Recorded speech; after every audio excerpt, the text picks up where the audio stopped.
I owe it to our audience to at least suffer so they don't have to. Remember, Rush would always say, I watch the Sunday programs, you don't have to listen or watch. I'll watch them for you and report back on Monday. Kind of the same theme. Yeah. All right. That's a good point. Great show tonight, Sean. All right. Have a great show. All right. Thanks, Good Laura. to see you. Good evening from Washington. I am Laura Ingraham, and this is the Ingraham Angle.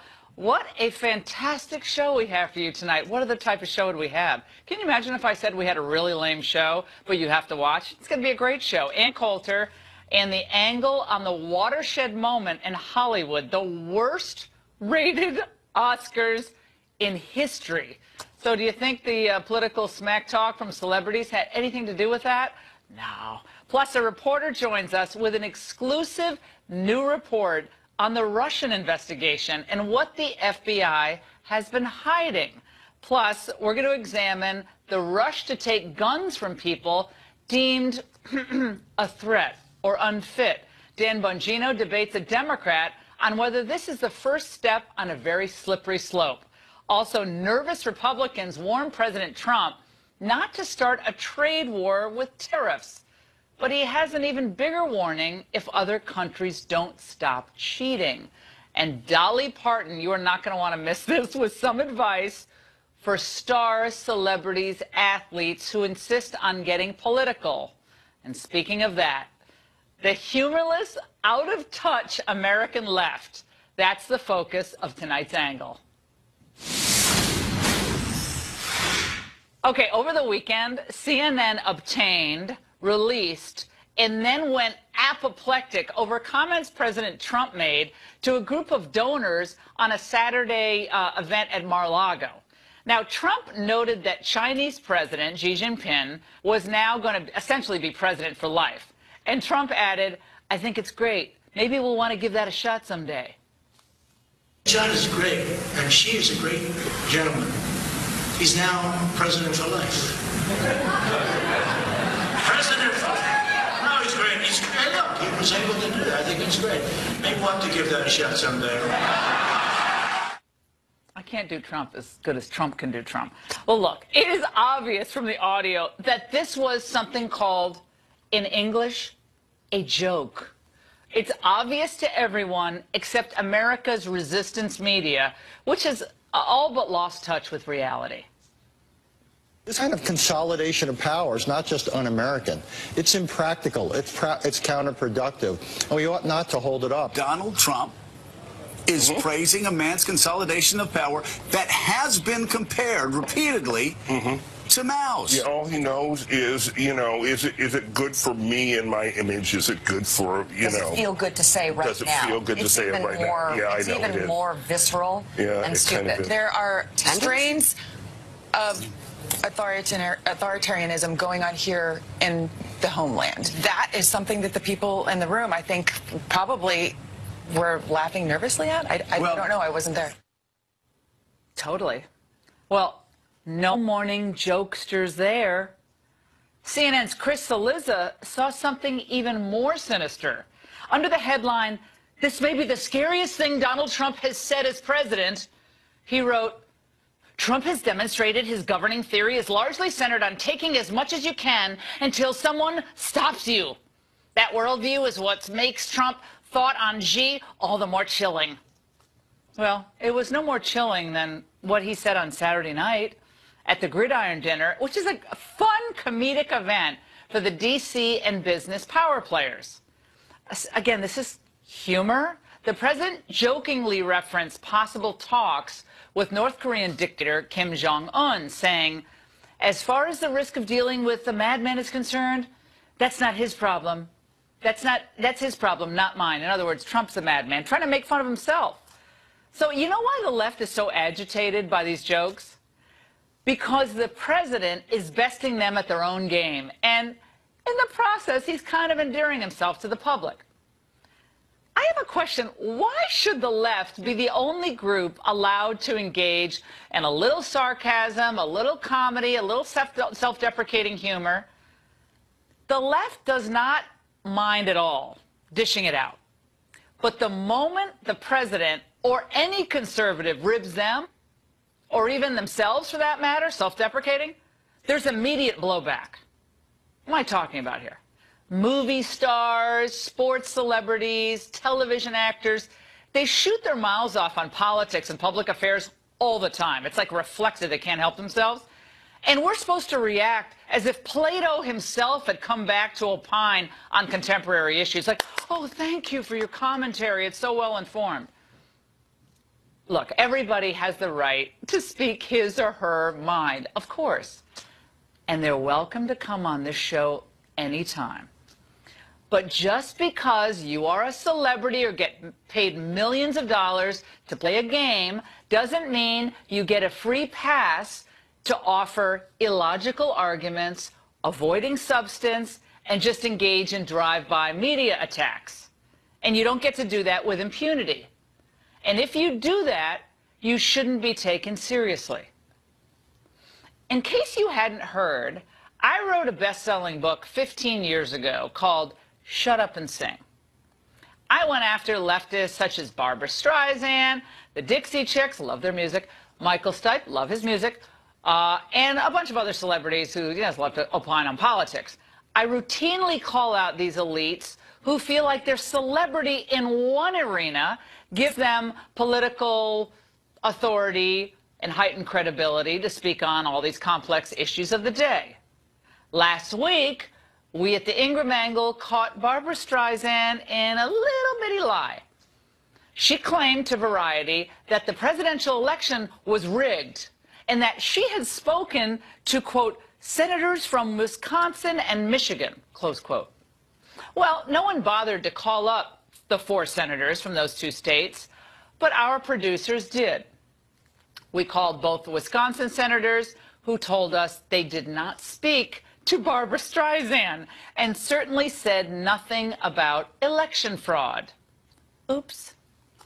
Now, even former NBA star Kobe Bryant, a phenomenal basketball player for the Lakers, somehow won an Academy Award at the Me Too Oscars for a small animated film he made about basketball. Well, that's kind of fun.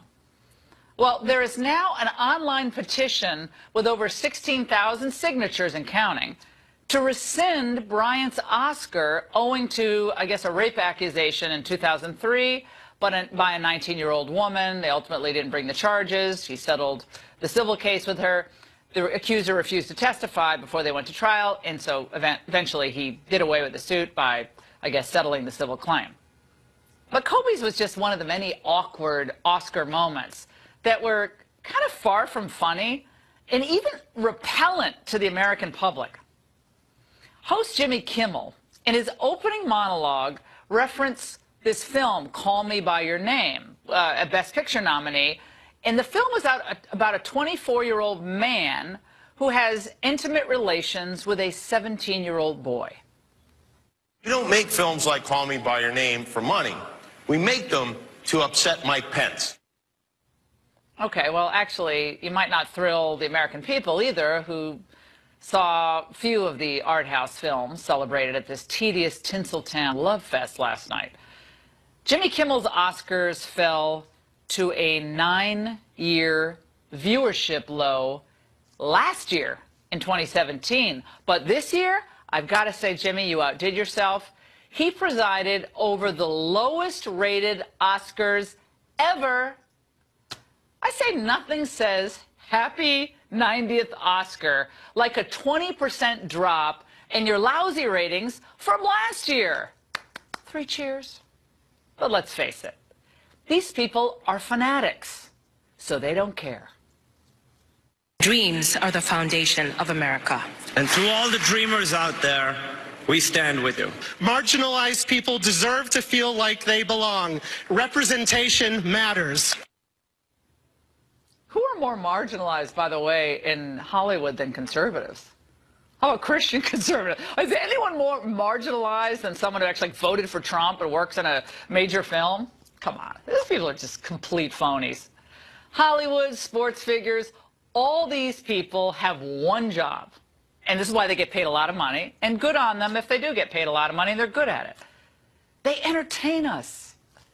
But instead, as we saw last night, they give us, like, bizarre political lines or storylines or characters that most Americans can't really relate to.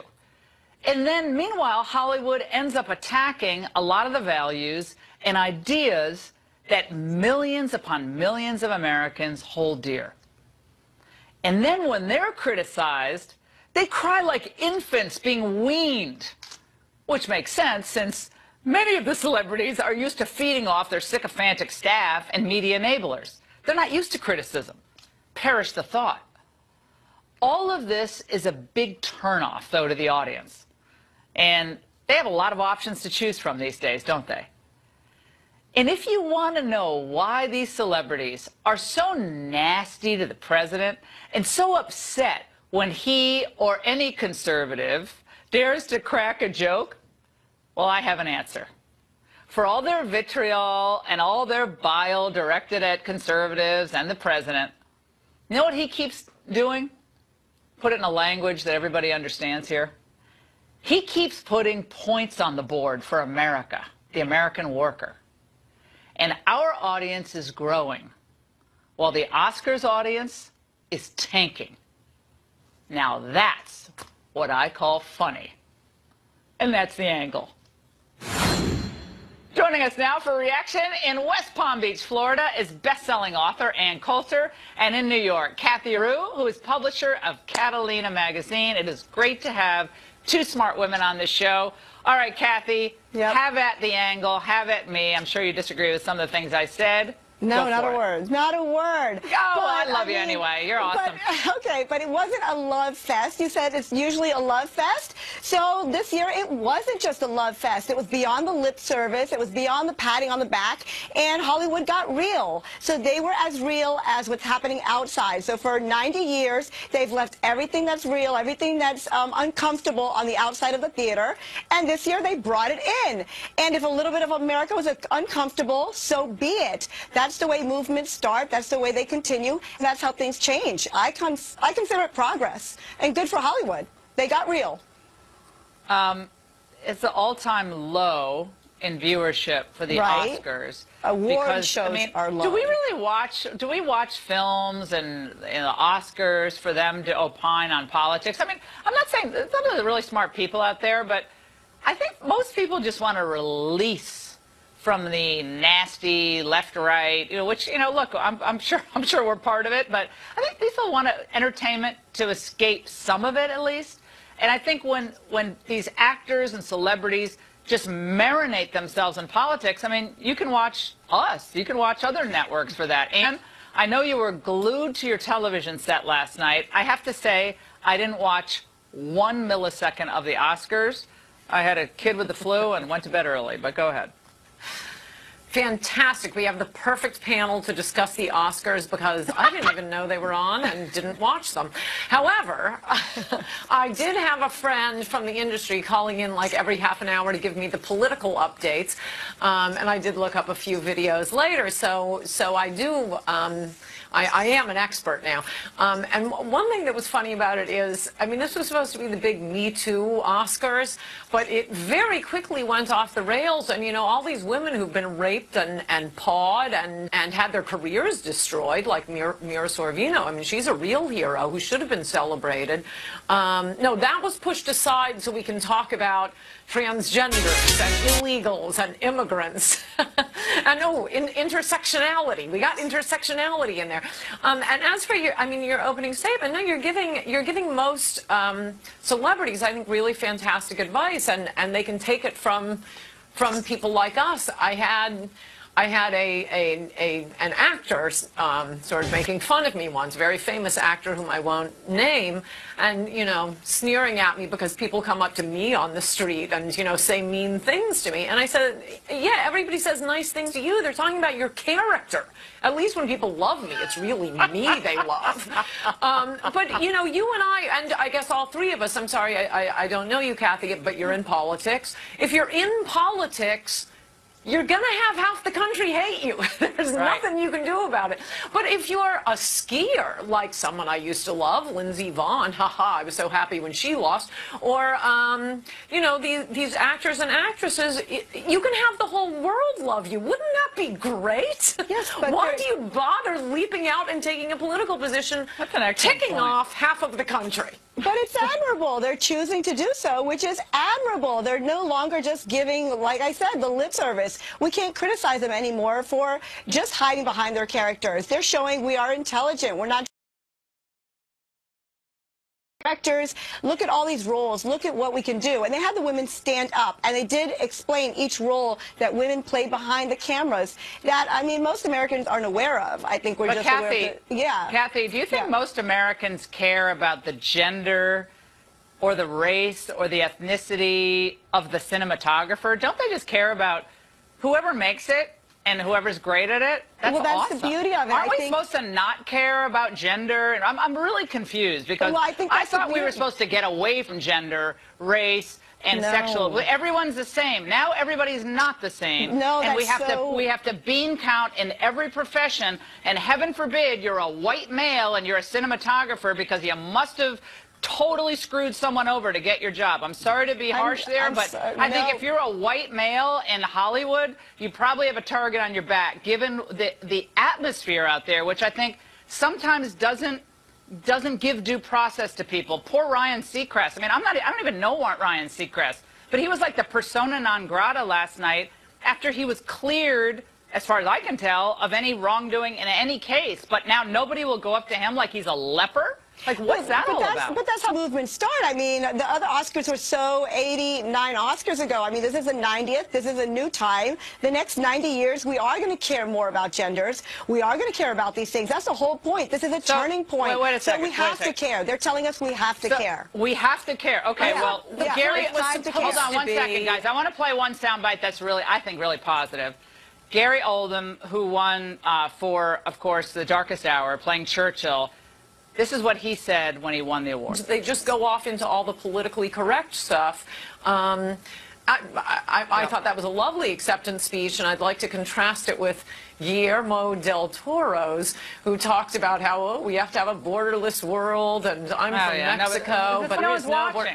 Well, except the important point is he didn't mention that the reason he didn't go back to Mexico for 15 years was that his father was kidnapped and held for ransom for several years until he got someone to provide $1 million. So he better hope that wall gets built. He won't go back to Mexico now, moved his whole family here. Maybe truth in advertising. And I just want to say quickly about what Catherine said. They are not showing their intelligence. They are showing they are bimbos. All right. Both of you are smart women, very accomplished in your own right, and we really appreciate your joining us tonight. And I have a question. Could a judge take away your gun rights even if you haven't been convicted of a crime? Dan Bongino here next to debate it. Mentally unfit. Well, 5 states already have these so-called red flag laws. Here's a red flag. Are these laws, are they unconstitutional? Well, let's debate some of the questionable aspects of red flag laws with Democratic strategist and radio host Chris Hahn and former Secret Service agent and NRA television contributor Dan Bongino. All right, gentlemen, let's look at the constitutionality of all this. It sounds good to have these red flags. Like when you hear red flag, you hear Nicholas Cruz. He was an individual who should never have been allowed to buy a gun. He came to school with bullets in his backpack. He was making threats against individuals. But nevertheless, he slipped through the cracks and can buy these guns. Dan, what's wrong with a so-called red flag law or initiative? Well, Laura, I'm glad you said that. First, let's just say every reasonable person, me included, agrees that anyone who's a danger to themselves or others, a lot of these laws are already in place, by the way, should be nowhere near a firearm. Where would you get it? Also, you're already a prohibited possessor if you've been mentally adjudicated to be unfit or if you've been committed involuntarily. The problem here is, what do you do, Laura, with a guy who has, you know, say maybe obsessive-compulsive disorder? Maybe he has some kind of an irrational phobia. Maybe he has a mood disorder and he's a little depressed.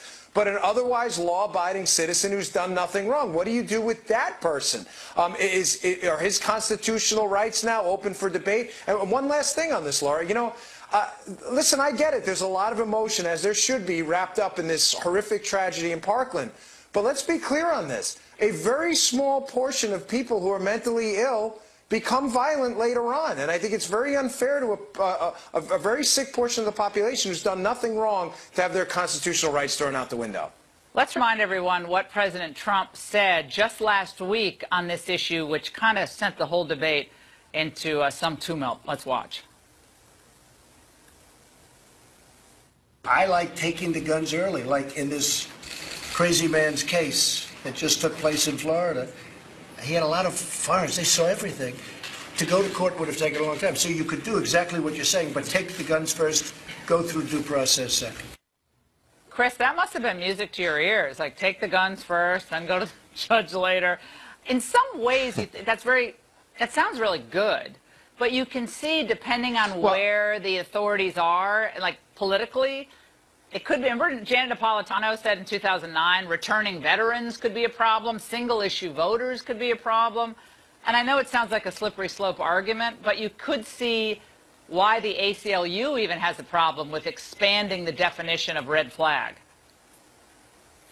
Well, look, I believe in due process for everybody, but I do believe we have other systems in place similar to red flags, like orders of protection, where you go into court, you have a judicial oversight of the order, and then the person can come back and challenge it within a certain period of time. And I think that might go a long way to solving the problem here with people like the shooter in Parkland, who there were warning signs, people were complaining, and if they had a process by which they could participate and take that gun away from him, that probably would have saved lives. And of course, if he wasn't, deemed by a court to warrant this, the guns being taken away, he could petition and get those guns back.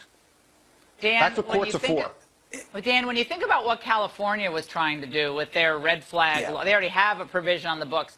They were trying to expand it to include coworkers and like neighbors who could call into authorities and say, well, this seems like a little.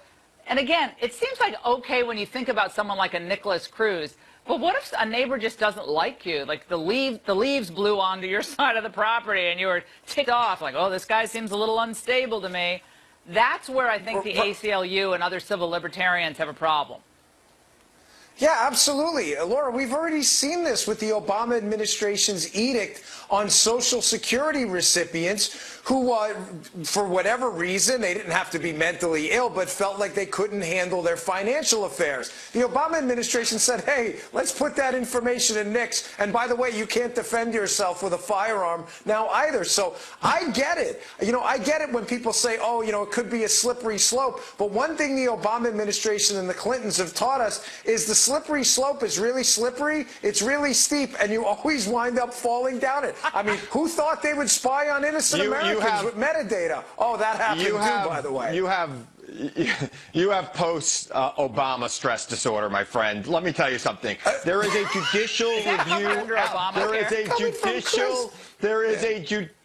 There is a judicial review process here, right? You are not just taking the guns because somebody said something to somebody. A judge would have to sign off on this order in most of these cases. So, and I would, by the way, I would never support a red flag law that did not have a judicial review to it. So when there's a judicial review, the courts have held you are not denying due process in that situation if the person can then go back to court and challenge that decision within a reasonable period of time. Guys, so we have an option here to do that. But guys, Chris and Dan, in this case, we didn't even need a red flag law. We had the FBI told that this guy was threatening to shoot up a school, and they did nothing.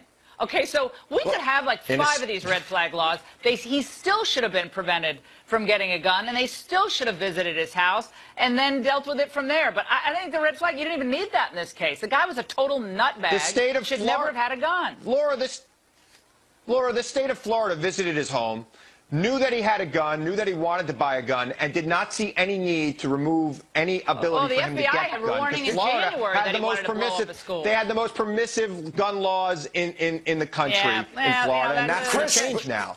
Chris, listen, you're a big government advocate. which this is odd. You're citing government failures as you're simultaneously a big government liberal, and you see no irony in that at all. I'm citing a failed government of a failed governor's failure. There is literally a 911 call on tape with one of the people who took him in saying that he put the gun to the head of someone else. Nothing happens, and you want more government to fix the government that couldn't fix the problem before. That's horrible. Good job. All well right, done. guys. And that's horrible, and that's why we need the courts involved here. All right, guys, great. No more great government here. Great segment, Dan and Chris. Love to have you back. And new details next on the bombshell connection. This is unbelievable. The Clinton Foundation and the man who triggered the entire Russian investigation. Stay there.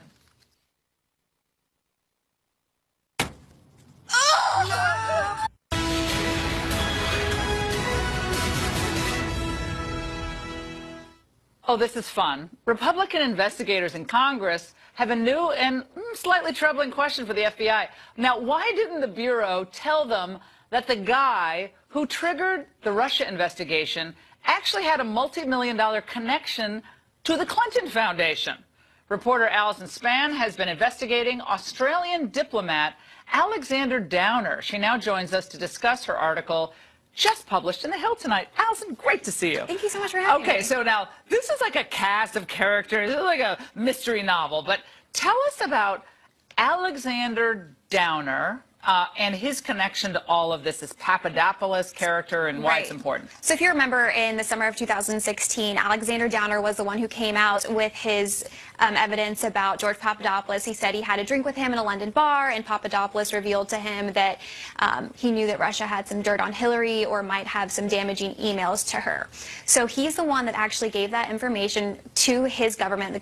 The Australian government gave it to the U.S. government, and that launched the whole Russia probe into Trump-Russia collusion. Yeah. Well, now we find out that Alexander Downer has a tie to the Clintons. Now, what a tie. Now, he's at a bar in London. He runs into Papadopoulos. The circumstances around how he ran into him is interesting. You addressed that slightly in your piece. Right. But now, fast forward 2 months after he sees him in that bar, Australia brings this to the FBI. Right. It took 2 months. That's kind of interesting. Took 2 months. But then you find out that of Downer's connection to the Clinton Foundation is? He secured them a grant for $25 million from the Australian government, funded by taxpayer dollars, to go towards AIDS prevention and treatment in Asia. Oh, that's great. AIDS prevention. I mean, what could be wrong with that? So $25 million foreign money from Australia goes to the Clinton Foundation. Now, is there any question about how that money was used or whether it was fraudulently obtained? So there was an audit that was conducted 3 years later, and it just wanted to basically go through and see what that project had achieved. Now, they did achieve some great things as far as getting those children the antiretroviral drugs that they needed and might otherwise have been given a chance to get. But there were some questions about the money in that case and whether it was handled properly. And in fact, the report goes on to say that it was so mishandled that it was actually detrimental to the project. And they were given a score of 2 out of 6 for handling the money. And 2 out of 6? Yeah, That's 2 out of 6. Now, the effectiveness. That's typical Clintons, 2 out of 6. That's actually a high mark for them in handling finances or ethics. I just want to read this. This is from the Clinton Foundation audit.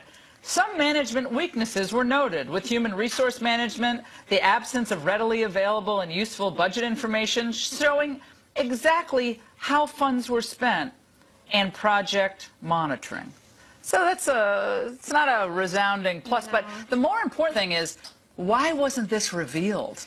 That's a big grant. That's a connection to the opposition candidate, to Donald Trump.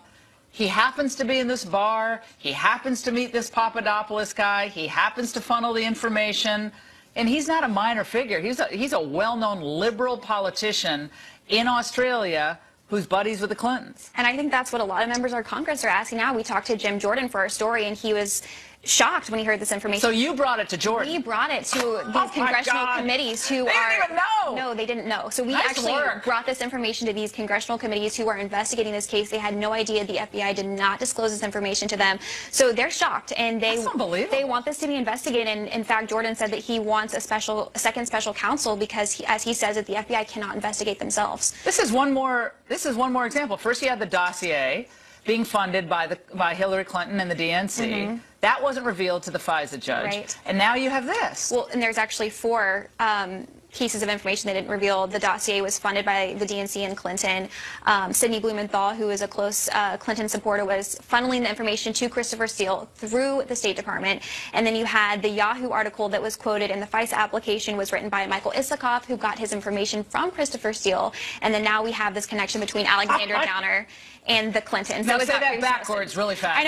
I know the Russian investigation is very complicated, but we have 4 instances now. All 4 pieces of information came from people who knew, at least knew the Clintons. Just for fun, this guy Sam Nunberg, we are totally out of time, but Sam Nunberg is that he worked for the, he worked for the Trump campaign for 5 seconds. Anyway, he's refusing to speak to Mueller. He was on CNN earlier tonight, and I'm sorry, this is too funny not to play to you. Let's watch. So, Sam, I have to ask you one other thing. Yes, ma'am. And it's an awkward question to ask, but, you know, I've interviewed you before. You're sitting very close to me. Yes. We talked earlier about what people in the White House were saying about you. Yeah. Talking about whether you were drinking or on drugs or whatever they had happened today. Talking to you, I have smelled alcohol on your breath. Well, I have not had a drink. You haven't had a drink, so that's not true. No. So I just, because it is the talk out there, again, I know it's awkward, let me just give you the question. You can categorically answer that. No, you haven't had a drink today? My answer is no. Thoughts? It was painful to watch. I don't know how I would react in a situation like that. But he's not testifying for it. I don't know him at all. I mean, he was hired, fired. I mean, but he's not testifying. He's not talking to Mueller. I mean, sounds like he could possibly be facing some jail time if he refuses to show up in court and doesn't provide those documents. So, just another piece of the puzzle for this. Maybe he just has really bad halitosis or something, or he chews gin and tonic gum or something. I'm like, who could have been anything. Allison, I hate to drag you in on that mess, but I'm not sorry. drunk. That was what. Allison Span, The Hill. I'm not drunk. That is the quote of the day. I'm just kidding. Great reporting, you and Solomon. Thank you. Fantastic. Thank you. And by the way, Allison, President Trump slaps down Republican criticism and explains he's not trying to start a trade war. He's trying to end one. Don't miss it. President Trump's not backing down. He's defending his plan to raise tariffs on foreign steel and aluminum, even as he takes heavy flack from his own party. A spokesperson for House Speaker Paul Ryan said in a statement, "We're extremely worried about the consequences of a trade war, and we're urging the White House to not advance with this plan." He didn't say it in that tone, but I did. Trump responded by telling reporters, not backing down. Joining us now with a reaction is Brian Riley. He's the director of the Free Trade Initiative at the National Taxpayers Union, and Gordon Chang, who's written extensively on foreign affairs, including trade. It's great to see both of you. I want to play, just to reset things for a moment. I want to play a flashback from just a few years ago from some of the so-called experts on what trade would do to free up and maybe improve things in China. Let's watch. Bringing China into the WTO is a win-win decision. It will protect our prosperity, and it will promote the right kind of change in China. And let's be frank, if China emerges as a stronger economic power, but with a more liberalized political system, that will be very, very good for the world. I believe a country that trades with the rest of the world is a country more likely to embrace freedom. How's that worked out for us, Brian? Well, the thing is, Laura, this isn't about China. This is about Canada. This is about Europe. This is about our main trading partners. And this is about whether Americans should have the freedom to decide how to spend their own money. Should the government decide, well, no, you have to pay a 25% tax. That's all a tariff is a tax. So if you're making aluminum boats, if you're making air conditioners, if you're making cars, if you're making aircraft, this is a tax on you. It's going to get passed along to the American consumers. It's going to cost us billions. What is there a national security implication at all in a world where China is the predominant steel maker? Is there any national security concern that you have, given what we use steel for? Well, the Defense Department has said we have plenty of steel, we have plenty of aluminum, we have suppliers among our allies, including Canada. I think the real national security question is if we drive up the price of steel, if we drive up the price of aluminum, we're hurting ourselves. We're creating tension with our allies unnecessarily. That puts us in a worse situation with respect to China, not a better situation. Gordon Chang, your reaction? Well, first of all, these tariffs are imposed under the Section 232 of the Trade Expansion Act of 1962. This is a national security provision. And the reason why the tariffs are set at the levels that President Trump announced is so that these industries can become self-sustaining. So if we're in a war of any duration, we will be able to make steel, we will be able to make aluminum. And by the way, this is not just some theoretical concern, because at this point, the United States doesn't make certain types of steel and aluminum that go into our weapons. So although there are a lot of trade concerns that Brian's talking about, I can understand that, but this is a national security issue. Guys, I think it was, 15 years ago, we had 18 of the top 25 steel makers in the world. Today, I looked at the list compiled in 2016, mind you, 2 years old now, but I believe we have 2 of the top 25. China has 10. China in 2000 produced about 11%, 15% of steel. Now they produce 46.8% of steel in the world. It's a communist country. They repress the people. They suppress human rights. They cheat. They steal. They take our intellectual property. They really try and will, I think, effort domination not only of their hemisphere but of our hemisphere. And I think back on the experts, Brian, and what they've said about China in the years past, the same people we're supposed to listen to today. Here's some of the headlines in the last month. Foreign Affairs, the China reckoning, how Beijing defied American expectations. I believe we have the free, there they are. Washington Post, we got China wrong. Now what? The Economist, how the West got China wrong. All the experts. I think you're exactly right, Laura, but I don't think we want to be more like China as a result. You look around the world, the countries that are most prosperous are those that have the most economic freedom. We need more freedom, not less freedom. This is a backtrack on what President Trump has done to make us more competitive. All right, guys, great segment. And by the way, after the worst-rated Oscars, I know Brian and Gordon were watching them last night with the popcorn. Celebrities might want to take a cue, and you come across a celebrity who really gets it. Country legend Dolly Parton discussed her hit song and film 9 to 5 on Nightline last week. And anchor David Wright could not resist trying to goad Dolly into talking politics. Didn't go so well. I'm not being political. I don't do politics. I'm not getting into any of that because I have a lot of fans out there and I don't want to offend anybody. And besides, I just don't get into that. And so if you are deciding you may want to ask me something more serious, don't, because I'm not going to answer it. Fair warning. Okay. I'm not going to. I might still ask. Well, you can ask, but I might still tell you where to put it. I mean, where you got it. All right, Wright's having a good time, but he couldn't help himself. He tried to get her to compare President Trump, of course, to the sexist, egotistical, lying, hypocritical bigot boss in 9 to 5. Dolly was having none of it. We have a president of the United States who said those things on that bus. I'm not addressing that. I do not get into that. Of course, I have my opinion about everybody and everything. But I learned a long time ago, keep your damn mouth shut if you want to stay in show business. I'm not in politics. I'm an entertainer. And yet, you're also a role model. Yes, I am. That's why I don't talk about people. Dolly is the living embodiment of the shut up and sing dictum I have long preached since I wrote the book 15 years ago. That is how you maintain your celebrity with class and dignity, and you're much more unifying. Now, one hopes Dolly will be a role model, not only to our audience, but to her fellow celebrities. We'll be right back. Seconds ago, he will likely cooperate with a Mueller probe, this after going on TV all day long saying he was not going to appear before the grand jury.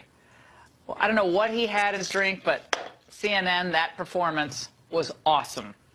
That's all the time we have tonight. Shannon Bream. Shannon, it's not even Friday and the dance party, and we're already talking about margaritas, gin and tonics, and giving interviews to CNN. We are stone cold sober here on Fox News at night, so expect no shenanigans. Have a great show. Thank